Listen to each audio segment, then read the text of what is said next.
Hey folks, I wanted to come back and do a follow-up for the video that I posted a few days ago. First off, I know I'm not a good speaker.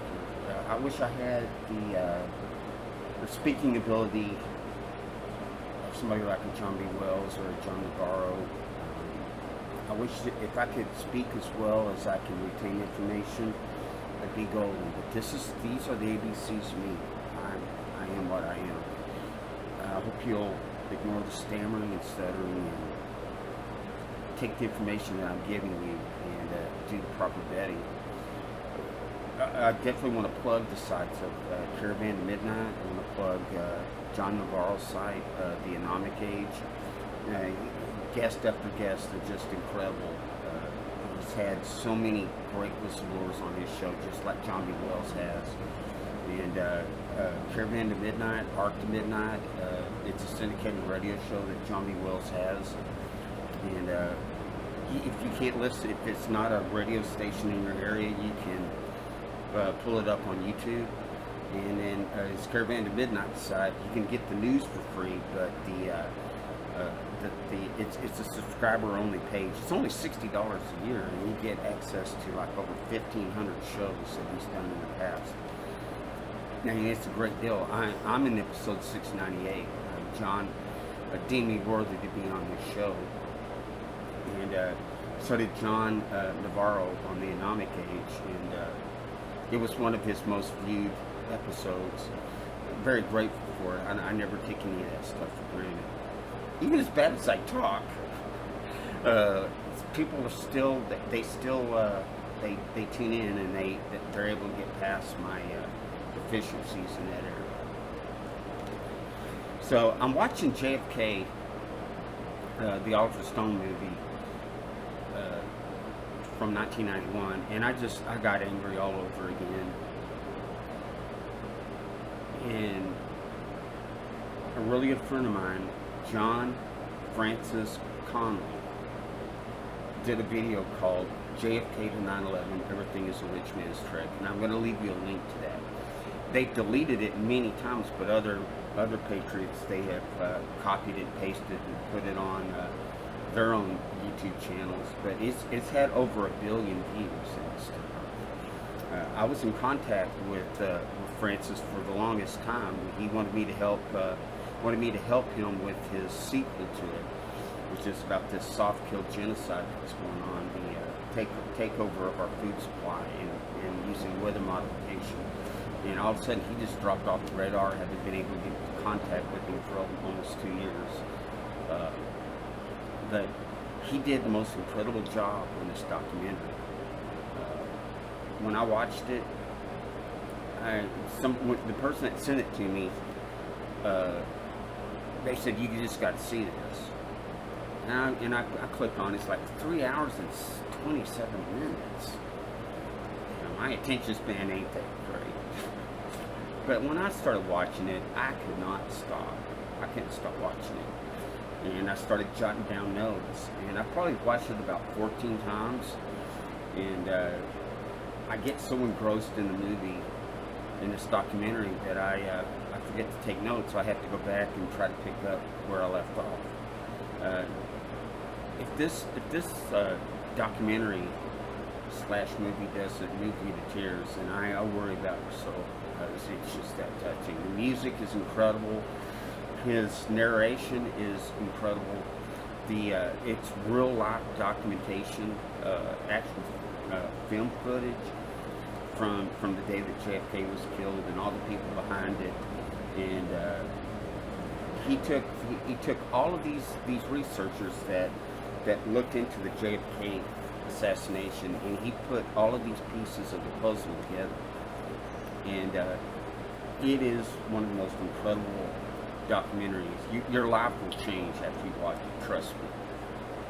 If you watch it all the way through, you're going to come away with a totally different view of how things actually work. So one of the things I wanted to talk about is this police state that we're in. You remember how the cops on 1 Adam 12, how they looked like, yeah, they had uniforms, but they weren't. They didn't look like they were about to go to Afghanistan and take on Al Qaeda. The cops these days, they are armed to the hilt, and they're being bombarded with frequencies in their cars. I mean, they got so many different radios and electronic devices that are shooting up these frequencies, and I can definitely understand how they could get aggressive. So my advice to everybody is that if you have an encounter with a policeman, be as polite as possible, be as cooperative as you can, still stand up for your rights. But there is a culture that is where they are on high alert. And they know that all this bad publicity, if, you know, it just takes a couple of bad apples to spoil the entire barrel. And I've never had a really bad encounter with any police here in the DFW area. They've always been very courteous, but I've always treated them with respect. I've been cut, you know, breaks numerous times, and I've gotten a hard copy when I deserved it. My dad was an Amarillo police officer. He's called a peace officer.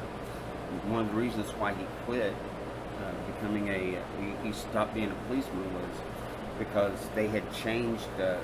They started putting in a quota system that he had to write so many tickets per day, and he just didn't believe that's the way that law enforcement should work.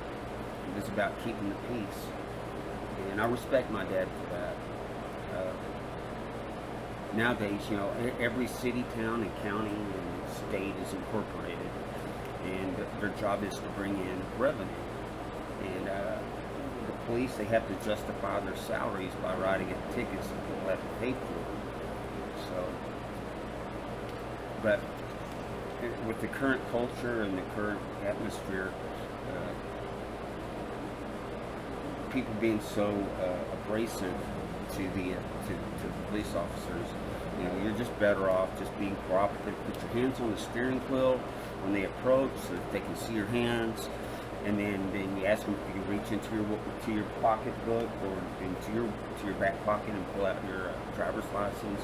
Just be polite, and I'm telling you, 9 times out of 10, if you show them respect, they're going to show you respect right back.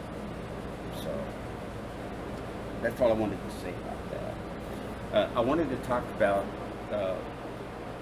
documentary, and I'm gonna leave you I'm gonna post the trailer for that as well, called Gray State, that David Crowley was producing, and in January 2015, him and his wife and his child were murdered. They called it a murder-suicide, but this guy was a Christian. He was very steeped in his belief, and he was going to make a movie, and he had done source funding for this documentary, and they'd already put out a trailer for it, and it was extremely powerful, and it must have upset a lot of people, because shortly after this trailer came out, him and his wife were murdered. They say on the Christmas week of 2014, they didn't find the bodies till January 2015, and there is bad times coming. I'm sorry. I don't like to be the bearer of bad news. That things it is what it is. You know, very disturbing to me. I do what I do because, and put out the information that I do because I care about my friends and my family, and I care about the young people. You know, I've lived my life. I don't have any. I've been playing with house money for a long time. You know, I've reached the back nine of my life, and I've accomplished everything that I wanted to. But I have a burden on my heart for those that I'm going to leave. When I was in Detroit, that's where I had my epiphany. I was watching these little kids playing street hockey, and there were potholes in the road, and every time that ball the little ball that they were using as a hockey puck would land in a pothole, they would just calmly go and get it, take it out, and continue the game, trying to live a normal life and do what kids did. And I literally laid my head on my steering wheel and I bawled my eyes out because I thought these kids don't have a chance unless we do something, unless we stand up, because we dropped the ball a long time ago. To trusting, we just put these elected people in office and trusted them to do the right thing, and they didn't. So this is why I do what I do. One of the things I wanted to clear up about my video about the UFO disclosure is Wright-Patterson Air Force Base is the one where they took the craft from Roswell and took it up to have it back engineered. And like I said, if you get a chance to pull up, watch X-Files, it was when they came out off of a long layoff in 2015, they did 6 episodes, and it's episodes 1 and 6 that really describe exactly what it is that we're facing, and even the pandemic, or as I call it, the pandemic. And it'll give you it's as close to the truth as I've ever seen. I appreciate the support. You people are awesome. I've gotten so much support, not just from YouTube, but I've also gotten it on other social media sites, and I can't do it without you. This is why I do what I do, and I want you to know that you're all greatly appreciated. And we're kindred souls, we're kindred spirits. Anyway, that's all I really got to say. Love you guys. Talk to you soon.